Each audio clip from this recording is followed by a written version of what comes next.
Bismillah ar-Rahman ar-Rahim. I'm very pleased to be amongst you once again. Yeah.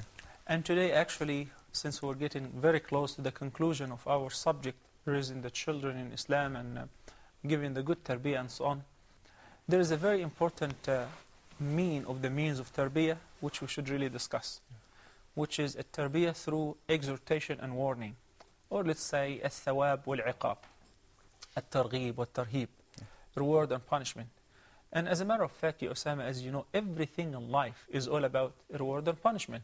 Life itself, its conclusion is all about reward or punishment, paradise or hellfire, God forbid. And the reason why we're here and why we're talking and very concerned about raising our children in the proper way and giving them the proper tarbiyah is that because Allah subhanahu wa ta'ala said, يا أيها الذين آمنوا قوا أنفسكم وأهليكم نارا وقودها الناس والحجارة عليها ملائكة غلاظ شداد لا يعصون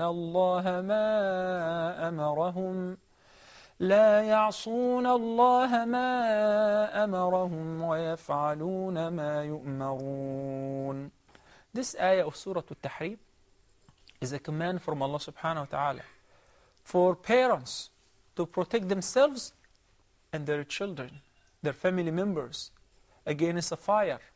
The fuel of that fire is going to be men and stones. The guards of this fire are going to be angels, stern and strong, will never disobey Allah subhanahu wa ta'ala in any command. So actually, we're here to protect ourselves from punishment and to gain a reward and to maintain a happy life after this life is over. So it's recommended also to handle with tarbiyah our children the same way. Keep balance between reward and punishment. Does the reward always have to be a gift or candy or ice cream or something like this? Well, this is a limited understanding because many people think that when my child is behaving and is doing good, finish his homework, then I have to give him ice cream or buy him a gift or. So now the mind becomes materialistic, and this is very, very problematic. We have to keep balance between material and spiritual. So sometimes the thawab, the reward, does not necessarily have to be a materialistic gift. Material. No, it could be applauding, encouraging, saying a good word, approving the actions or the behavior of the child, praising him before others. Those are all acts of reward. It does not necessarily have to be a gift which is worth of money. Yeah, can I give him a bit name or, as a reward? Well, talking about the different means of reward, they vary. So you get to choose. As you suggested, Osama, giving him like a pet name. Or sometimes we call it a nickname. Yeah. You know that the Prophet ﷺ used to call his wife Ya Aish. Ya Aish. Yeah. So he used to call her Ya Aish. And his wife, may Allah be pleased with her, Aisha, once the Prophet ﷺ said to her that, by Allah, I know whenever you're pleased with me and I know whenever you're unhappy with me. Yeah. She said, and how is that? He said, well, whenever you're happy with me, you say, La wa Rabbi Muhammad, I swear by the Lord of Muhammad. Yeah. And whenever you're not happy with me, you say, La wa Rabbi Ibrahim. I swear by the Lord of Ibrahim. Yeah. Peace be upon all of them.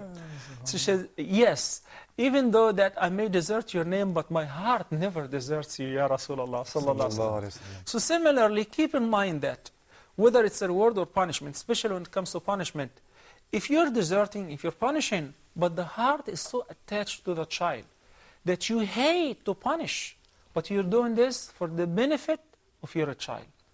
So one of the means of approving and encouraging and rewarding of the spiritual means is giving a pet name. So if your name is Muhammad, you can call him Aba Muhammad. If your daughter's name is, Hana, Khalid, Ahmed, the mother of such and such. Or you give whatever pet name that suits or common in, as long as the name does not carry a bad meaning. Yeah. Sometimes people choose just names which Dog or really carry bad meanings. Okay, so may do that. And the Prophet ﷺ, when he visited Anas ibn Malik, he had a younger brother, and he used to call him, Ya Aba Umayr. Ya Aba Umayr. Ma fa'ala Nughayr. So he was a child, but the Prophet ﷺ was calling him the father of Umayr. If that would suit the child and make him happy, why not? Yeah. And you don't pay for it. It's only a matter of thinking that you have to give a spiritual word. What is... go ahead. Sheikh, what if the child is rebellious and disobedient? Let me tell you this. Children are children. You should expect from them rebelliousness, disobedience, and so on. So the first rule you have to keep in mind is that you address the child according to his age and his average of understanding, his intelligence, so that you don't ask your child to do something beyond their capacity. That's obviously refused, and it will never do you any good or to your child. I have visited a friend of mine once. He had a child who was 2.5 years old, and he was talking to him like he was reading a newspaper. I said, what is this? He wanted to make him outspoken and so on, but he doesn't understand you. You're wasting one of the most important period of his time, which is having fun, enjoying, and so on. Playing with the children. No, you don't treat them as adults. They are children. You know what? Treat them according to their age. The Prophet ﷺ once was seen, you're not going to believe this. Okay, what do you think? The Prophet ﷺ was seen walking on hands and feet. Yes. And he was making his back as a ride. So Al-Hasan and Al-Husayn were riding on his back, and the Prophet ﷺ was walking with them. I had a picture of my kids riding my back, and I was trying to hide this, but guess what? Yeah. I found out that the Prophet ﷺ himself was doing so, and Al-Hasan and Al-Husayn were riding his back. Sallallahu alayhi wa sallam. That reminds me that a lot of brothers are real rough with kids, and they forget that Muhammad ﷺ was always gentle with Hassan and Hussein. He was always playing with them. They were always a test for him and a fitna for him. Do you remember, Ya Abdul, when we were talking about the stories as one of the means of tarbiyah? Yeah. And we said it could be very useful as a mean of reward and punishment. That the children, all children, share the fact that they love to hear stories. Especially if the story is very interesting, especially if the relator is, one of you guys who relates very nicely and so on. So the child is very keen to know the rest of the story. So today the child behaved. He finished his homework, he brushed his teeth, he prayed on time, he got his milk before going to sleep. Well, now it's a story time. I'm going to tell you the story because today you were excellent. You applaud him, you applaud his actions. Then you can relate the story to him. And the opposite is true. While the child is anxiously waiting for the story, but you know that today he misbehaved. So what are you going to do? Today, no story. No story today. That could be one of the worst means of punishment for a child. It would be very painful because he was waiting for that story, anxiously waiting for it. Then, next day, he will never repeat the same mistake, at least the same mistake, not to be punished by depriving him from the story. Talking about the material gifts. Yes, okay. That they vary. So sometimes it's okay to buy your child or baby girl a Barbie, and to buy your son maybe a G.I. Joe or a sword or a gun. Baby a sword or a gun. You're violent. Yeah, that's fine, or a gun or any, But make sure that for very young kids, do not buy them a BB gun. BB gun could be very dangerous. It is, as a matter of fact, it is very, very dangerous. And a lot of kids have lost their eyes or their hearing just because kids were playing with BB guns. I got shot in the face by my little brother with a BB gun when I was a kid. Here we go. So you buy the gift which will serve the purpose and will add to the process of education. I would love to buy for my kids colors and coloring papers, paints, and oil painting and stuff like that. Why? I like to see them artists. creative and so on. So instead of painting on the walls and messing up the paint, they can do that in a designated place. This is one of the means of reward. About reward and rewarding children for their good behavior and things.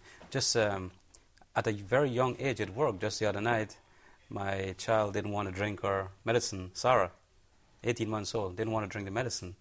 And her mother said, well, you have to drink the bottle, you have to drink she wanted the bottle, so you have to drink the medicine before you get the bottle, you know. And She did. She did it. Obviously, you know. She did it because she wanted the bottle. Children are the same. You know, one of the good means of reward is kissing and hugging.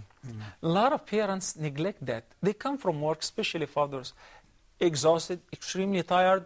First they ask about food, if food is ready. Then they go right away to sleep.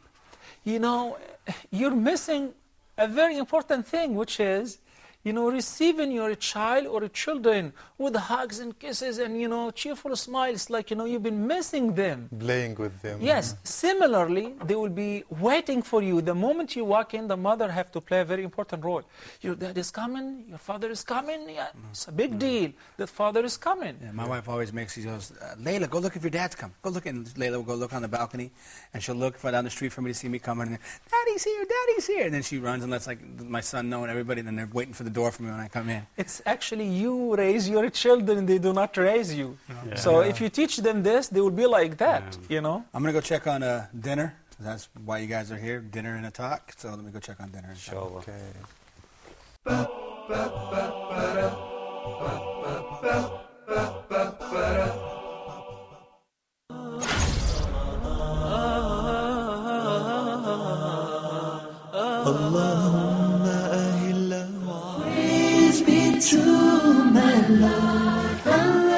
Islamic Jeopardy. Audience, viewers, are you guys ready for another round of Islamic Jeopardy? All right, let's go ahead and begin. It's Islamic Jeopardy, the spirit of contributions for the sake of Allah. The exciting yet informative, it is Islamic Jeopardy.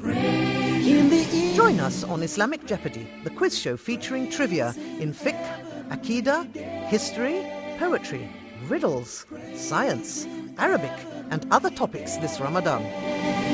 When you love. The awaited halal fun is finally here. Praise him every day.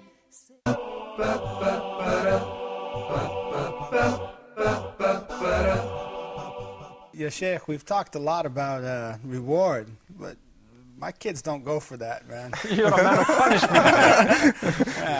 You know, I believe that, you know, Allah is swift in His punishment. Yeah. I kind of am with my kids too. Ismail likes beating people. Are there I'm sure you're not like that, Ismail.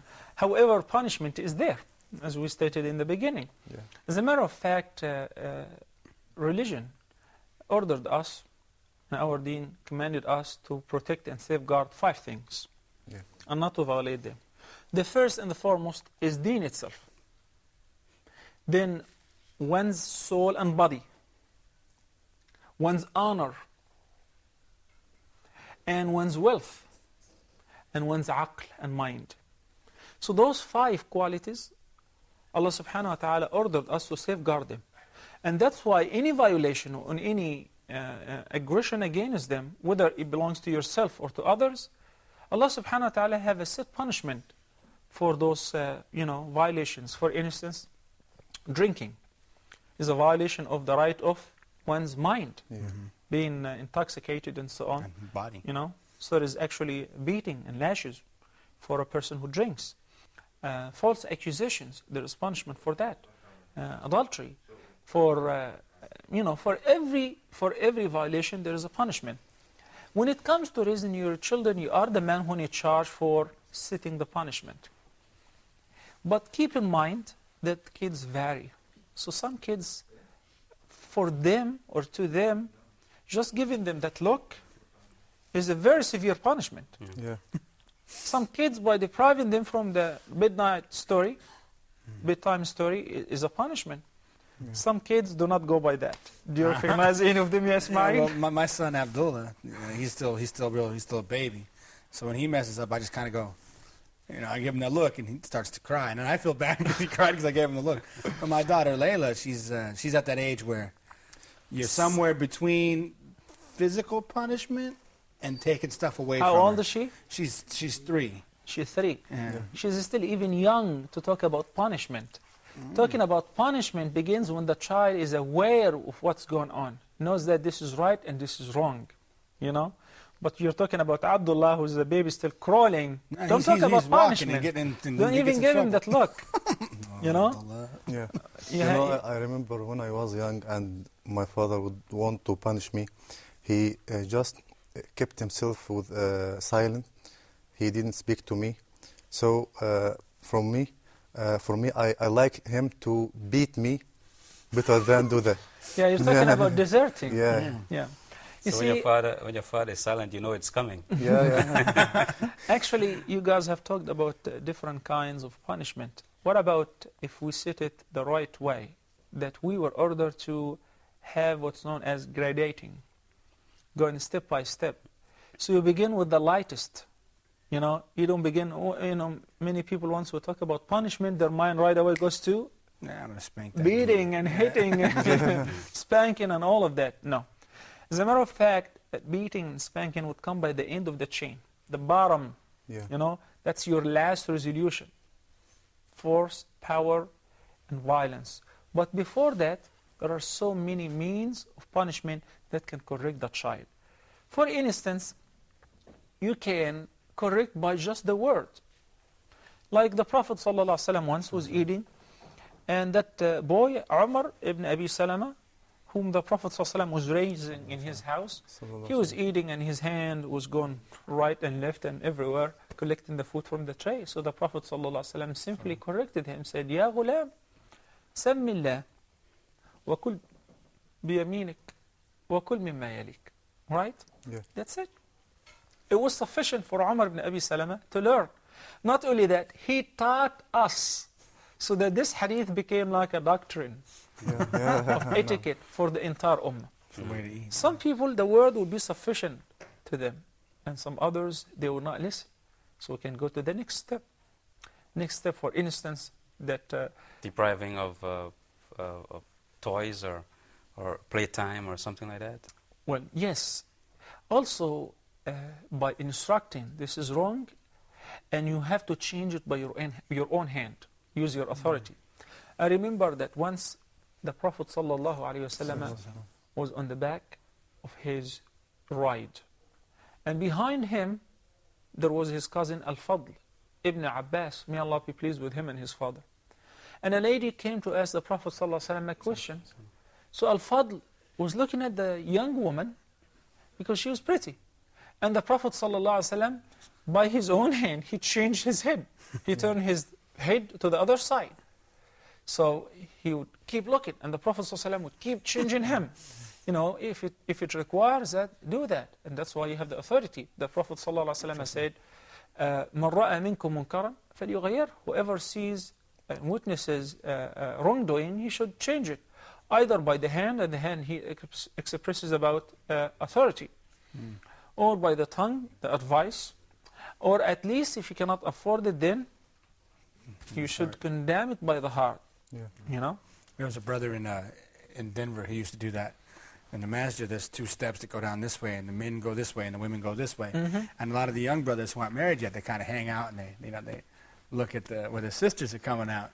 And he used to go through and he'd grab all their heads and turn them to the side. As he walked down, he would turn all their heads looking the opposite Well, way. did the Prophet ﷺ do that before? Yes, he did. No. You know, then sometimes the mistake is so severe. Yeah. And it comes from a grown-up child, especially if it is against somebody else. Like a teenager? or Exactly. Hitting somebody else, hating his brother, stealing the property of somebody else, and so on, addressing others with foolishness, then the punishment has to be adequate Yeah. with the mistake. Eye for an eye, tooth for a tooth. Exactly. So in this case, I recall that Abu Dharr al-Ghaffari, Abu Dharr al-Ghaffari was a great companion of the Prophet ﷺ, that whom the Prophet ﷺ praised him so much, and he said that he's a man by himself. He's a nation by himself. Inshallah. Okay. Once Abu Dharr al-Ghaffari made a mistake. And that mistake was a big mistake, and coming from a very righteous companion of the Prophet ﷺ, that he was once upset with one of the companions, so he addressed him saying that, Yabna Sawda. His mother was a slave girl, and she was black, so he said that, son of a slave black, or a black slave. So the word was so severe that the Prophet ﷺ did not just satisfy by disapproving or not smiling or correcting him. The Prophet ﷺ pointed to Abu Dharr and said, Ya Abu Dharr, إِنَّكَ مْرُؤٌ فِيكَ جَاهِلِيَّةٌ. You still have some of the traces of ignorance, which was before Islam. Because Islam came to demolish all of that, to state equality and equity between all the Muslims, white and black. There is no superiority for a white over a black, or for a black over a white, for an Arab over a non-Arab, nor for a non-Arab over an Arab, except with righteousness Piety, and good deeds and piety, right? So, I was told that Abu Dharr al-Ghaffari really regretted that. And he sat his cheek, his face on the dirt, and he wanted that person to step on his head so that he would forgive him. What I mean is, if the person would be sufficient for him to give him an advice to understand that that was wrong, then don't exceed the advice. If it would be sufficient to boycott him, which is in proportion with the mistake, then do that. Talking about... I have a question actually, Sheikh. Is it true that Muhammad ﷺ never hit any of his children, never spanked any of his children? None, never. Never hit any of his children, nor of his wives, sallallahu alayhi wasallam. Because the Prophet ﷺ was a role model. When he advised somebody said, Ya Rasulullah, advise me. He said, La taghdab. Don't get angry. So the man said, advise me. I mean, he asked him. So the Prophet ﷺ answered 3 times, La taghdab. La taghdab. Stay cool. Don't get angry. Don't lose it, man. So the Prophet ﷺ, no matter what happens, he never addressed anyone with foolishness, nor did he ﷺ hit anyone but a kafir on the battlefield. That's different. And the Prophet ﷺ is our best example and role model. لَقَدْ كَانَ لَكُمْ فِي رَسُولِ اللَّهِ أُسْوَةٌ حَسَنَةٌ. Talking to Osama about deserting and boycotting, since you brought this up. As a matter of fact, it was prescribed. But remember, it has to be in proportion with the mistake. If the mistake is really big. So, because this is a very, very severe punishment. I remember the event of the 3 companions who were left behind and did not join the Prophet ﷺ on the battle of Tabuk. So what happened to them since they were left behind without a valid reason? Oh man, Allah, they were boycotted by every Muslim. They were commanded, the entire Muslim Ummah, they were commanded to boycott them. Was it severe? It was very severe. It lasted for 50 days. They thought of taking their own lives, and exactly. they had nowhere to go. Exactly. So was that punishment sufficient? It was very adequate, very sufficient. It gave a lesson to them and to the entire Ummah as well.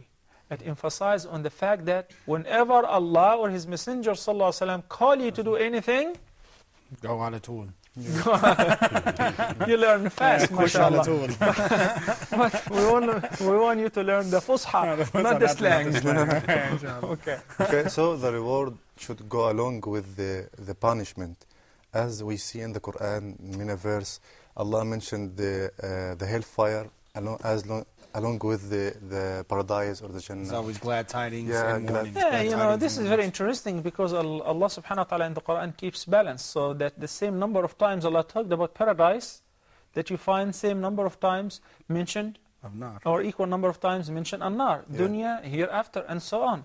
Similarly, that I would really prefer to begin with thawab, reward, exhortation. And when the child is rebellious and just hyperactive, then you may begin with the slightest way of punishment, which is depriving from the stories, depriving from the candy, depriving from the field trip, depriving from a gift that you are about to give him, and so on. So what is a decent age to start really disciplining? Like my daughter's 3, so we should really just be talking to her about what is right and what is wrong. That's too early. That's too early. You know, when the Prophet ﷺ said that teach your children the prayer at the age of 7. and discipline them sometimes even by beating at the age of 10. You know, Yeah. so that hadith actually is a big reference that can be applied to several aspects in the deen, not only to the salah. You know, No. So you could use that for this one. Some parents discipline their children by light tapping on the hand to extreme throwing into the wall and down the stairs and things like that. Where do we draw the line of physical discipline? well, hitting sometimes is needed, but you must avoid the sensitive areas: the head, the face, the stomach, the chest. You know, you're not there to torture your child. Yeah. Some people really branded their children, you know, with fire, just because that they used to have nocturnal enuresis or pass urine involuntary while asleep. You know, they're very irresponsible parents. You have to put the punishment in the proper place. And also, once you give the punishment, if the punishment is effective and you see improvement, then there has to be Repeated? an encouragement. Not repeated. You applaud the child. Because the Prophet ﷺ, when the 3 companions came back and they repented, and Allah subhanahu wa ta'ala accepted the repentance, the companions ran towards them to congratulate them. One of them gave Ka'b him the ibn shirt Malik. off his Exactly. back. And the Prophet ﷺ got up to receive Ka'b ibn Malik, one of them, and said, Ya Ka'b, abshir, rejoice. That is the best day you have ever had ever since Allah created you. Or since your mom gave birth to you. It's time to eat. So let's go eat. Ready? Yeah, it's time ready. for I one think more that's an question? important No, assignment. there's not time for one more question. Okay, thank So you. you're Time not to eat. punishing No, us you want tonight? it? I'm going to punish you. No, we're going to have kosher. You want to tell my wife? No, don't punish us. Okay.